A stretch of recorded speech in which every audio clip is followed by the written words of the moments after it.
याच्यात कोणाचा दोष नाही बाबा. याच्यात कोणाचा दोष नाही बाबा. आणि त्यावेळेस हिरण्यकश्यप म्हणतो, अरे तुला कोणाची भीती नाही वाटत का? अरे हो, तुला कोणाची भीती नाही वाटत? त्यावेळेस भक्त प्रल्हाद म्हणतात, बाबा माझ्या देव असल्यावर कोणाची भीती? माझा देव असल्यावर कोणाची भीती? माहित नाही. कुठे आहेस तुझा देव? हो.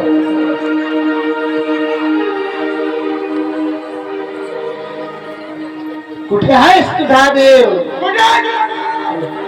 आणि त्यावेळेस भक्त प्रल्हाद म्हणतो, बाबा बाबा माझा देव सर्वत्र आहे. माझा देव सर्वत्र आहे. ईश्वर सर्वभूतानां. ईश्वर ईश्वर सर्वभूतानां. सर्व भीताना.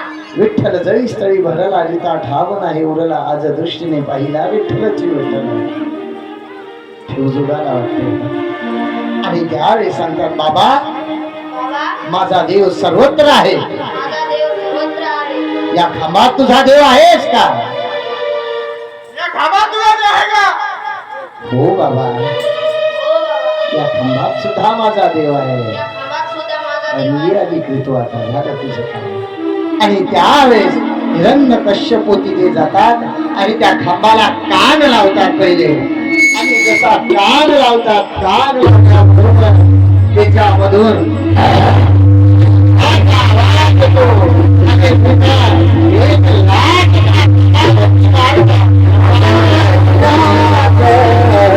1,00,000 आणि युगामध्ये धमासाला युद्ध प्रारंभ होता. आणि युद्ध प्रारंभ झाल्यानंतर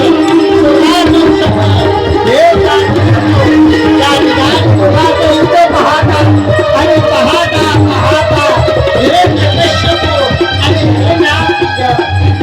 दोघांमध्ये सुरू झाले आहे.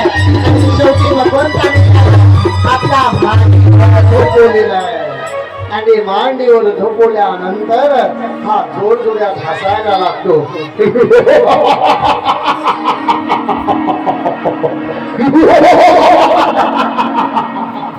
देवाला सुद्धा आश्चर्य वाटते, अरे हा मरताना सुद्धा हसत आहे. विचारलं का? त्यांनी सांगितलं, मला अस्रान मृत्यू नाही, शस्त्रान नाही, रात्री नाही, दिवसा नाही. देवानं सांगितलं म्हणून संध्याकाळी त्याला घेतलं. सांगितलं, अरे मला खाली मृत्यू नाही, वरी नाही. देव म्हणे म्हणून तुला उंबरवट्यावर घेऊन बसलो. घरात नाही, बाहेर नाही, म्हणून दरवाजाच्या मंदात बसलेला आहे. सांगितलं मला अस्त्राने नाही, शस्त्राने नाही. देवाने सांगितलं तुझ्यासाठी हे नख आहे, दाखवा नख. सांगितलं हे तुझ्यासाठी आहे. अरे सजीवानी नाही, निर्जीवानी नाही. देव म्हणे म्हणून हे उभयपद नख आणलेले आहे. आणि शेवटी हिरण्यकश्यपूच्या पोटात नृष्य भगवंताने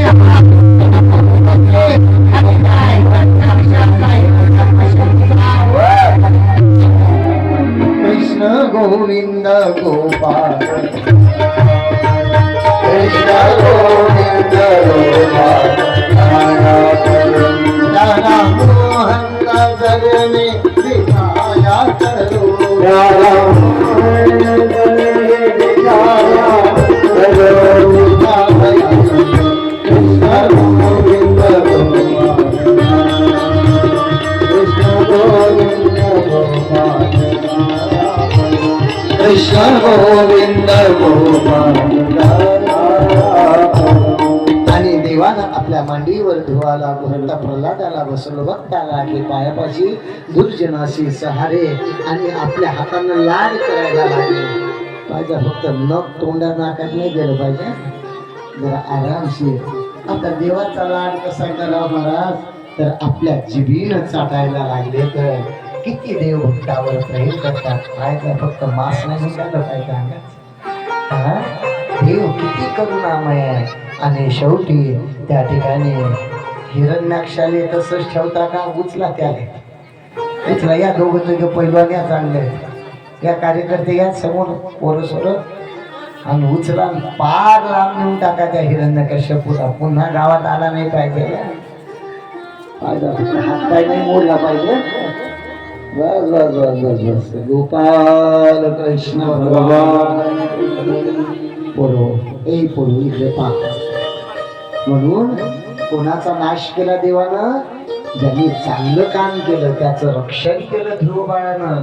काय केलं होतं? भक्त प्रल्हादानं देवाचं नामस्मरण केलं होतं. मग तुम्ही देवाचं नाव घेसाल का? इकडे पा. ए पोरो इकडे पा. देवाचं नाव घेसाल का? मग जर देवाचं नाव घेतलं तर देव रक्षण करतो आपलं.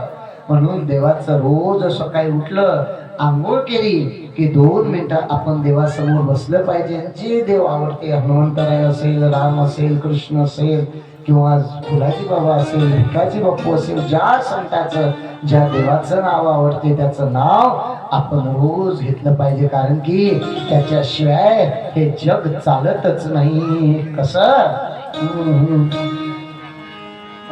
दुनिया चले ना श्री राम के बिना.